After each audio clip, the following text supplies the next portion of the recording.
Morning, everybody. So day 3, Eurobike 2025 in Frankfurt. Today I'm going to be hitting hole 12. Yeah, this one right here. It's got kind of more of the mainstream stuff, I guess, but I really want to check out the classified hub. I've never actually seen it up close and personal. I'm interested in how the battery actually integrates with the kind of system itself, because the battery's in the through axle. And I think Bike Ahead Composites have some pretty interesting stuff on their booth. There's a gravel bike on there, which looks absolutely mint.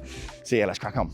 Right, I've made my way over to Classified here because, like I said, it's the first time I've actually seen this gear in person. So to give you a very, very quick overview of what it does, basically it enables you to run a 1x setup, just like this here, but still have 2x capability. So essentially, inside here, you've got a planetary gear hub, and by actuating either by this button or this, which I'll cover in a second, it basically shifts the planetary gear and enables you to essentially have 2x, so 2 sets of gear ratios for 1 cassette. So yeah, it means you can completely do away with the front derailleur. It means just cleaner, smoother, less chain drops, less to go wrong as well, I guess, less to catch. Yeah, really, really clean setup.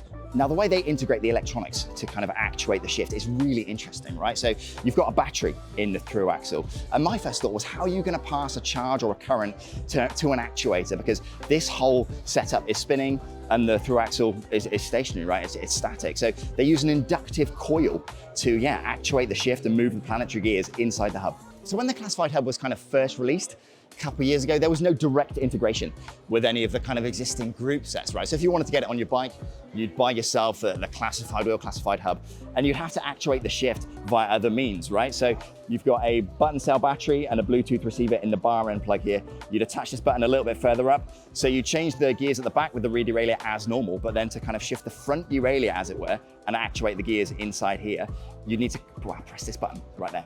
Now, they also offer this solution as well. It's kind of more tailored to mountain bikers, I guess, but you could put this on a kind of round handlebar for your road bike, and yeah, up, down, like so. Nice and clicky, nice and tactile. And you charge it via a tiny little port in there.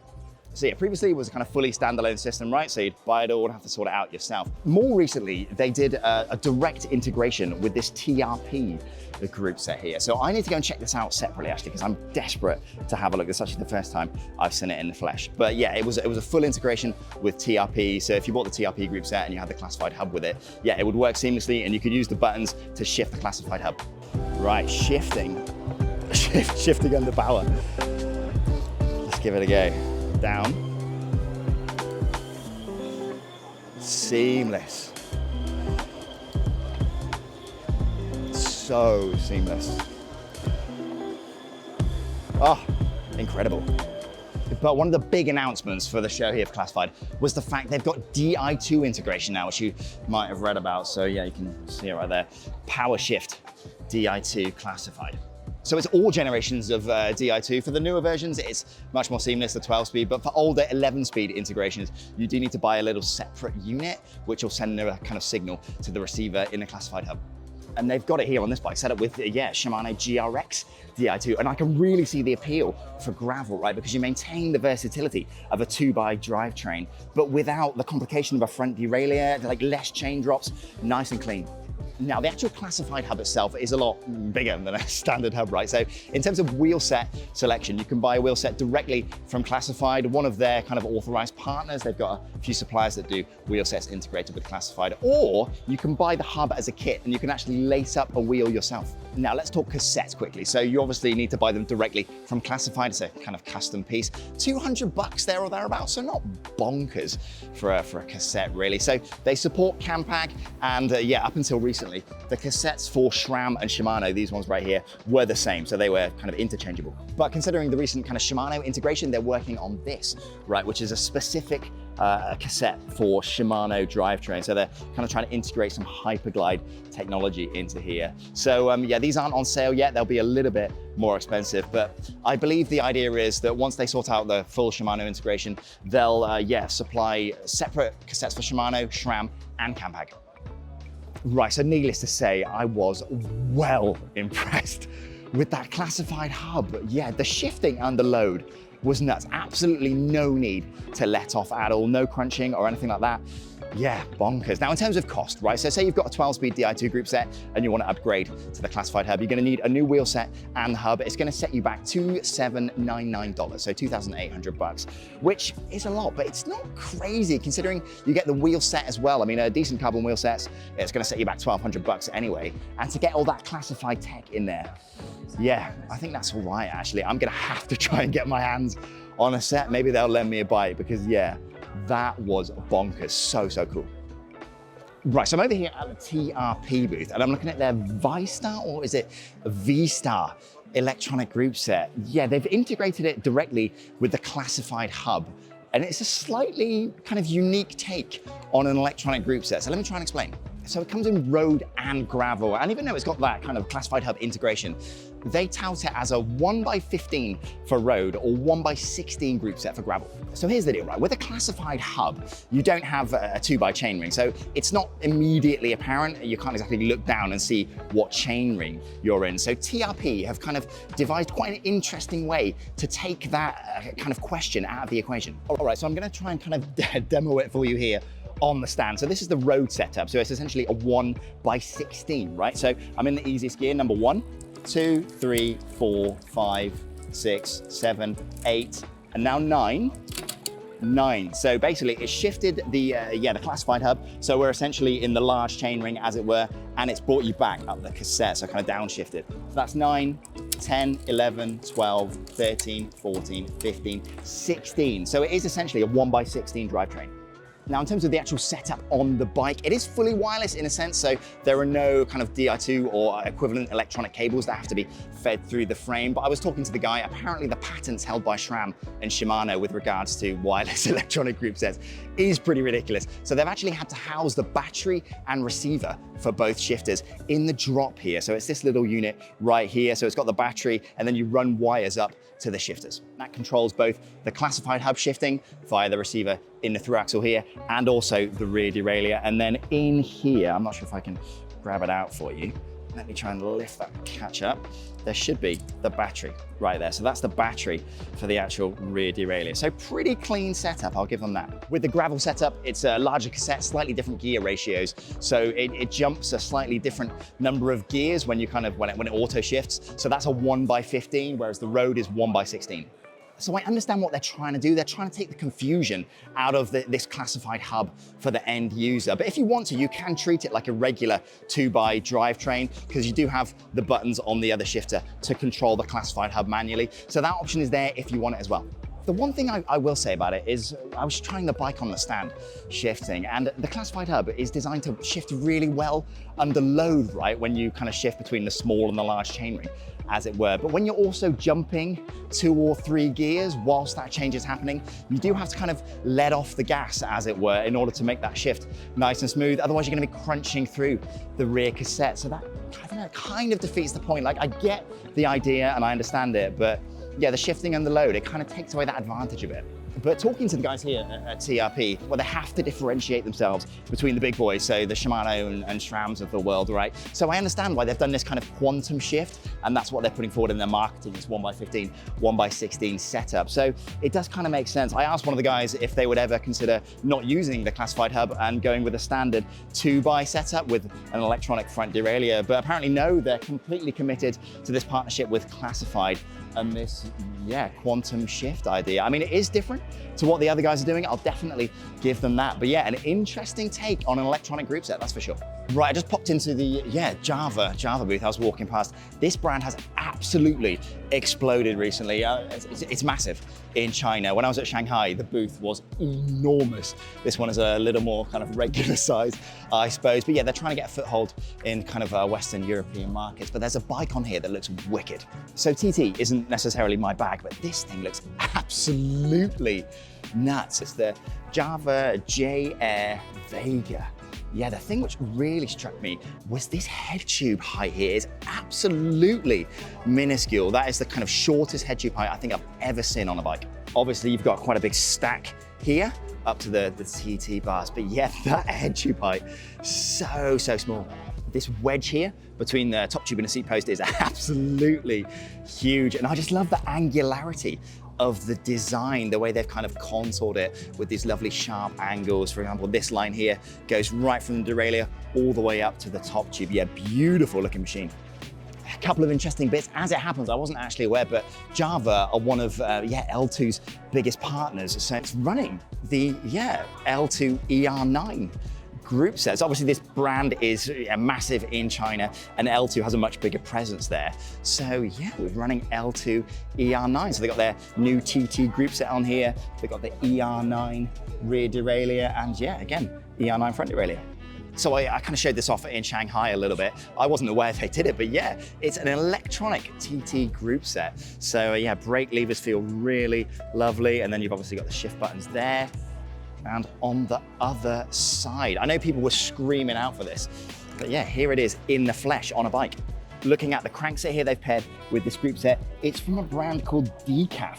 I've never heard of that brand before, but apparently, yeah, they're massive in China, which makes sense, right? Now, if you did want to get yourself a Java bike, they don't have any European distribution yet. They're still trying to kind of break into the market, but they will do a direct-to-consumer sale. So if you did want to get hold of a Java bike, you can give them a shout and they'll ship one to you.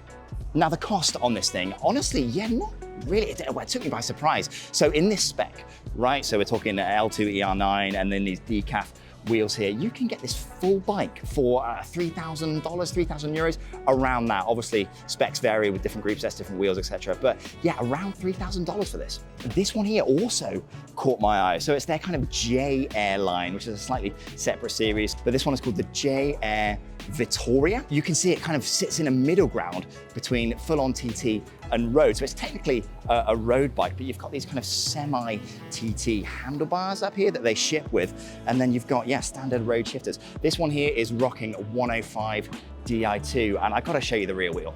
So the frame at the back here really hugs that rear wheel all the way from the seat stay here down to the bottom of the chain stay. Now the tires it's currently running are 700 by 28, and if I show you, there's a tiny bit of clearance to spare, but allegedly you can fit 700 by 30 on this.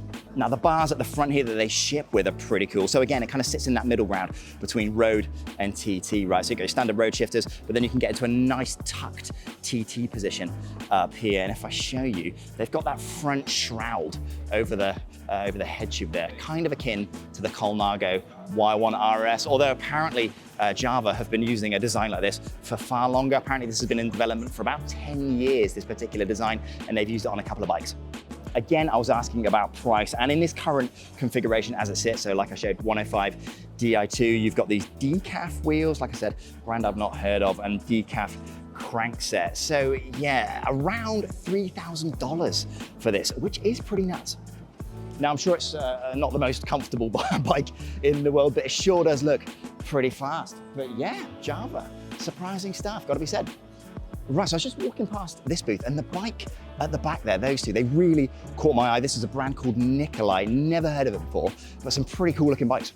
Right, here it is, aluminium frame, and from a distance, looks relatively standard, but once you get up close, you notice you've got a standard aluminium tubing here, but you have these machined bosses, right? These machined areas. So that's CNC machined aluminium there. You've got the kind of dropout here. That's a lovely CNC machining. And yeah, where it interfaces with the bottom bracket as well.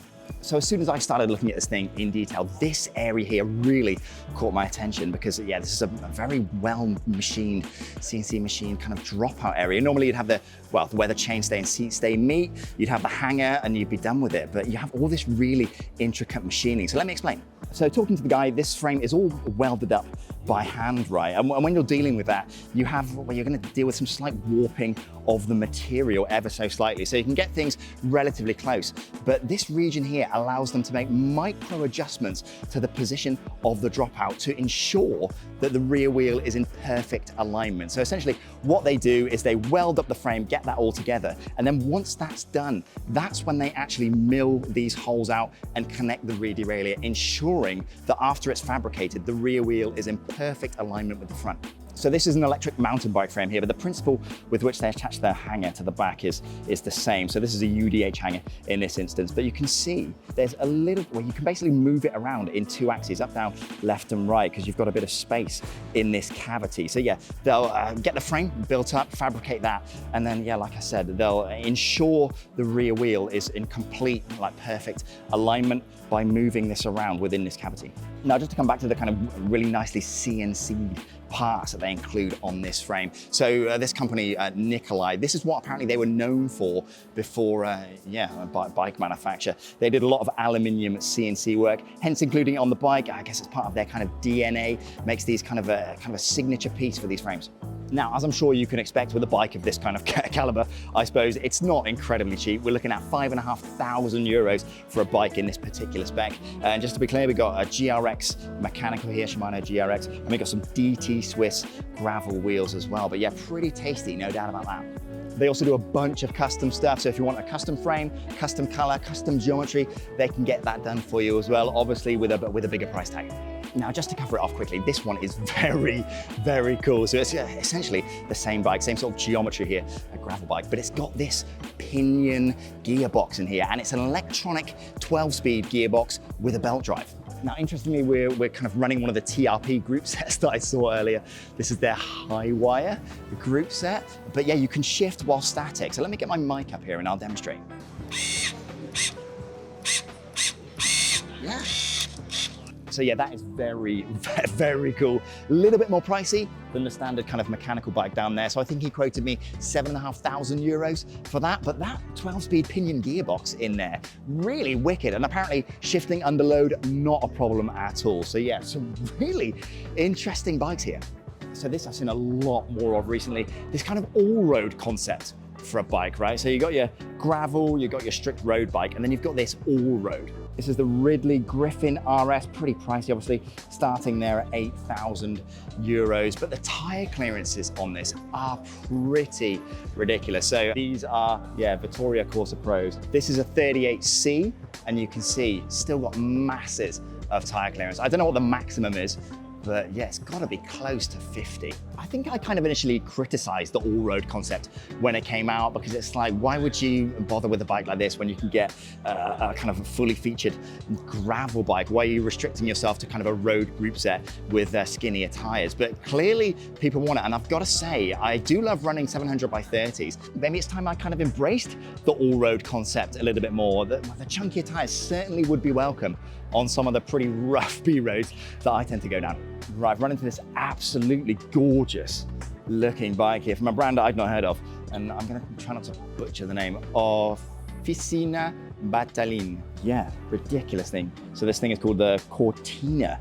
Right, this bike frame handmade in Italy, and it's mixing titanium with carbon. I've seen this before on a brand called Bastion, but the paint job on this is absolutely nuts. So we've got a titanium tubing here on the top tube and down tube, and we've got some 3D printed lugging here. So all of these parts on the head tube, on the top of the seat tube here where it joins the chainstays, that's 3D printed titanium, and we've got some lugging here on the bottom bracket. This area is 3D printed as well.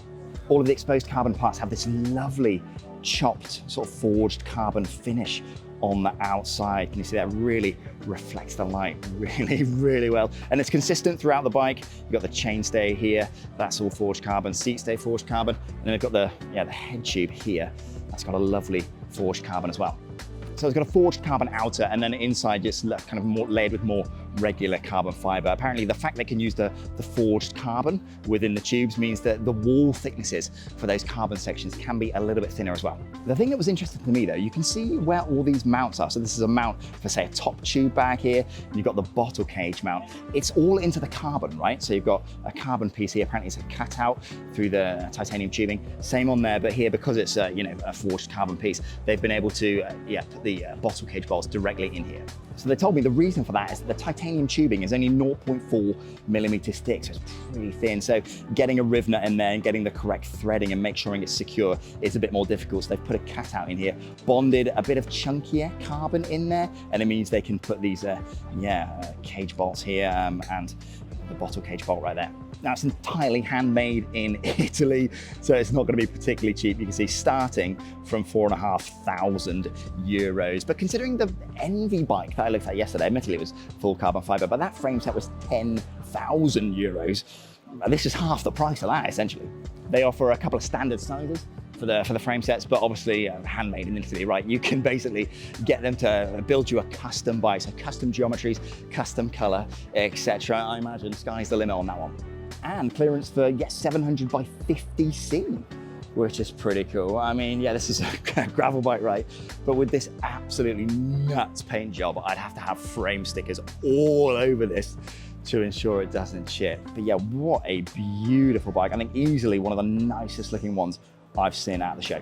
So I just got a tip off about this company called HEZO, and they make 3D printed bike shoes, and I went to check them out, and they were honestly really, really cool. So my first question was like, yeah, where do you get your foot scanned? And they've got an app, and basically all you'll need to do is take 3 pictures of each foot at different angles, and using that they can create a 3D model of each foot, and that's what they use for the basis of printing your shoe. Now, in terms of actually printing the shoes, apparently they tested a variety of different ways. For example, SLA, which is the kind of the resin print, and apparently it worked, but it was just too expensive. So they've managed to print the shoes using FDM, which, if you know, is a really affordable way of doing 3D printing. So the shoe is constructed in 2 parts. You've got the outer shell and then you've got the liner. And the outer shell is quite clearly made of a kind of 3D printed FDM plastic, right? It's going to be nice and durable and pretty lightweight too. They've got some cutouts in there. But the liner is produced using FDM printing too. So it's a softer TPU foam, and it's completely skin safe and apparently extremely comfortable. So the liner is soft, squishy, durable, and I pulled one out because they're not kind of bonded together. They're separate pieces, so you can pull it out to clean it or whatever. And yeah, honestly, I was really impressed. Plus it's completely kind of 3D custom molded to your foot, so I imagine it's gonna be pretty comfortable. Now, the lacing system I'd not heard of before. It's called Fidlock, F-I-D-L-O-C-K. And yeah, it was kind of magnetic, but yeah, it seemed to work really well. Kind of, you could tighten up the shoe and then flick it off because it was just kind of magnetized on that little ratchet underneath. That worked pretty seamlessly as well. And the price was pretty nuts, honestly, considering it's a fully 3D printed custom shoe. They were €230 each for a pair, which I honestly didn't think was that bad. Yeah, I might have to check them out actually. They looked really cool. Presumably you can kind of specify the colors as well because it's just an FDM print. But yeah, pretty wicked, gotta be said. Right, I just popped into Bike Ahead Composites. These guys make some really, really premium gear. There are some spokes I wanted to check out from this company called Pirope, but they're on this absolutely bonkers hardtail mountain bike. The craftsmanship on this thing is absolutely next level, like nothing I've ever seen before. No price, presumably multiple tens of thousands of pounds or dollars or whatever. I mean, we can start here with this custom chainring. Look at this lovely like flash of red under here. We've got a narrow, wide chainring here. This is all carbon, all of the teeth are carbon, so presumably you're not riding this particularly often. And I even noticed, right, we've got a SRAM mountain bike group set on here, but look, the cage and all the housing for all the SRAM bits, it's all custom like forged carbon. I've got the carbon rear derailleur hanger, custom carbon pulley wheel on the back there. This thing is absolutely nuts. Obviously, absolutely gorgeous paint job. You've got this beautiful iridescent sheen where the kind of red pigment reflects across the carbon weave there. Look at that, nice sharp edges on here. And it's a lefty fork as well. I've no idea who makes the fork. They've taken all the branding off, but yeah, that's pretty cool as well. Everything on this bike is a custom. It is beyond mental, the attention to detail they've put on this thing. It's just absolutely gorgeous. It doesn't really come across on camera, but yeah, crazy machine. So it was these Pirope, fiber spokes that got me interested, but I just got lost in that absolutely, I don't know, just the gorgeousness of this bike. Right, just spotted a familiar face here. Hello. Shane, GP Lama, how's things going? Good. We're deep into day 3. Yeah. We're still upright, aren't we? We're still standing. Just about, just. Fueled by coffee, fueled by whatever food we can get for the Free Red Bulls, bit of doner kebab. That's Beautiful. it. The brownies are up at the, so. Yeah, today, give me a rundown. What's the best thing you've seen?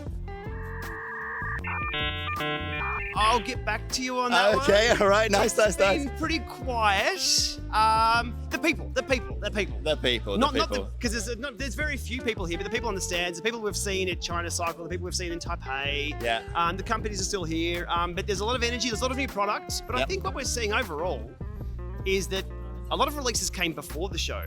Was it Shimano? Yeah, Shimano dropped before the show. 4 new derailleurs for Shimano, 2+2 group sets for SRAM.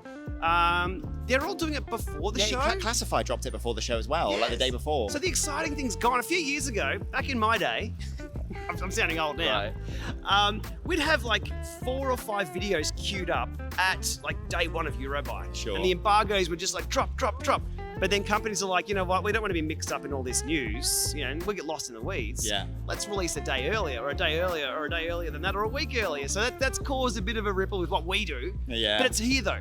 So I went around and found the group sets, and you get to touchy-feely, you can actually see it. So I'm sure you've covered quite a bit of that. Yeah, I did the group sets yesterday, covered Shimano, covered L2, but yeah, I'm off now. Where are you heading? I've got to go back to Hall 9. I think I need to get a little bit more B-roll there, but I think I'm pretty much wrapped up for the day. So. Excellent. Well, I can give you directions because I know this place. It's straight down there, right? So straight. You've got it nailed. This guy knows his way around. I know it now. Right. I'm an old hand. Oh. All right, dude. Well, yeah, I guess good luck. It's your last day today, so yeah.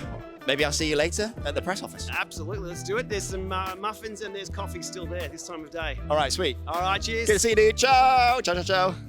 Yeah, what a lovely bloke. Yeah, Shane, absolute legend.